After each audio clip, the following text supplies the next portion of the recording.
Moikka rellulaiset! Hello, rellu students! Tiedätkö Sara, mikä on ihmisen supervoima? A superpower? Well, I don't know, but I guess it could be reading, no? Oot ihan oikeassa, se on nimittäin lukeminen. Mutta oot varmaan kuullut aika paljon huolipuhetta viime aikoina siitä, kuinka lukeminen on vähentynyt ja kuinka lukutaito on heikentynyt. Well, yeah, I guess I've heard that some people are pretty worried about how young people are losing interest in reading. And it is true that their reading skills are getting worse. But what could we do to make things better?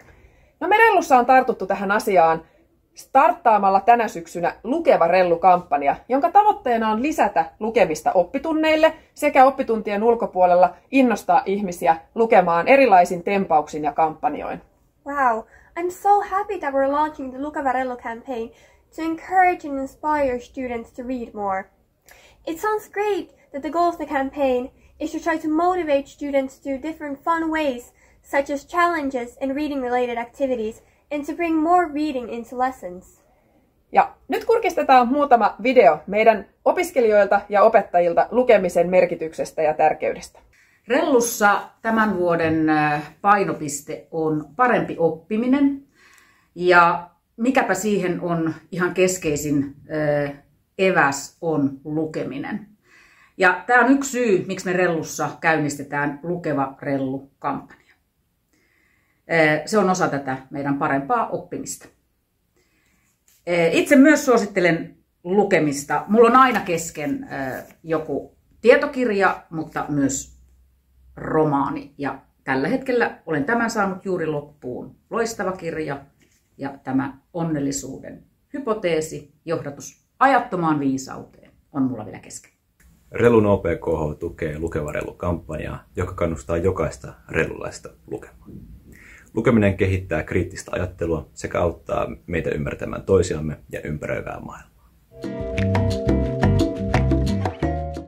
Lukemalla sä pääset ihan mihin tahansa, myös niihin paikkoihin, joihin et välttämättä oikeasti haluaisi mennä. Lukeminen antaa mielen rauhaa näinä hektisinä aikoina. And when you're learning a new language, reading in that language is very useful. If you're looking for motivation to read, I'd go to that George R.R. Martin quote. He's the writer behind the Game of Thrones series. And he says that a reader lives 1,000 lives. The person who doesn't read gets only one. And I think it's a nice way to sum up how enriching reading is. You get to visit real worlds, imagined worlds, different cultures, different viewpoints. And on the other hand, it's also a lot of fun.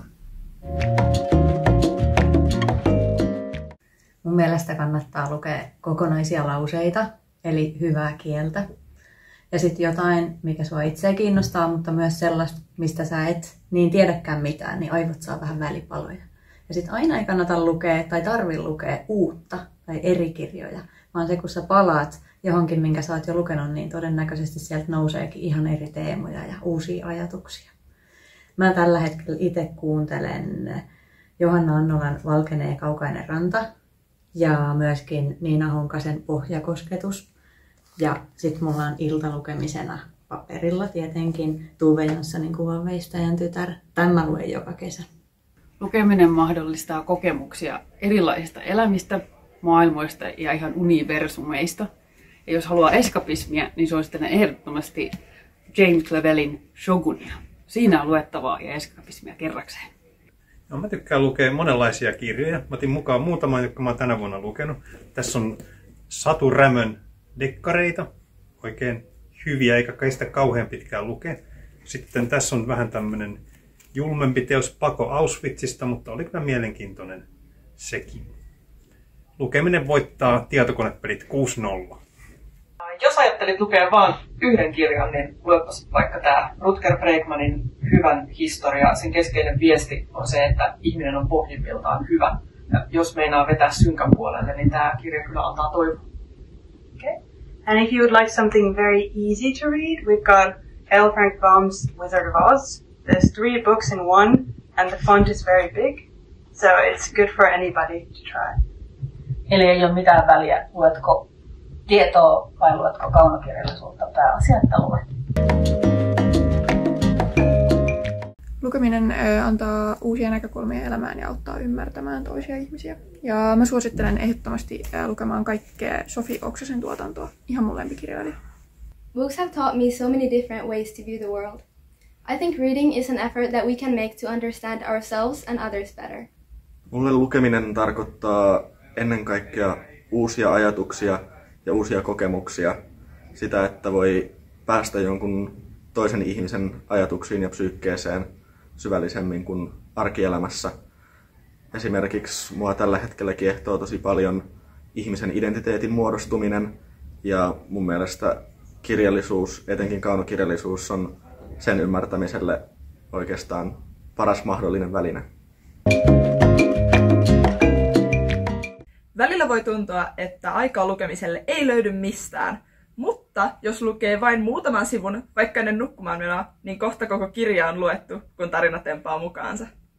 Mä suosittelisin varaan vaikka 10 minuuttia illasta lukemiselle ja tekemään sitä sun lukupaikasta mukava, että se valaistus on vaikka kiva, niin sitten sitä lukemista tulee helpommin semmoinen rutiini ja semmoinen kiva kokemus.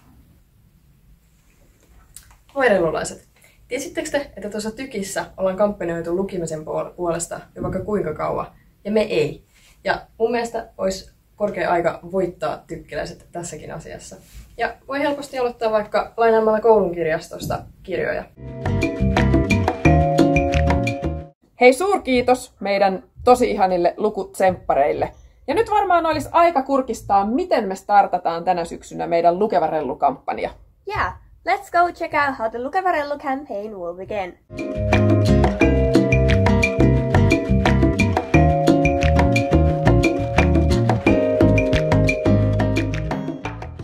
Eiköhän Sara tartuta kirjaan ja haastetaan teidät kaikki rellulaiset meidän kanssa yhdessä lukemaan.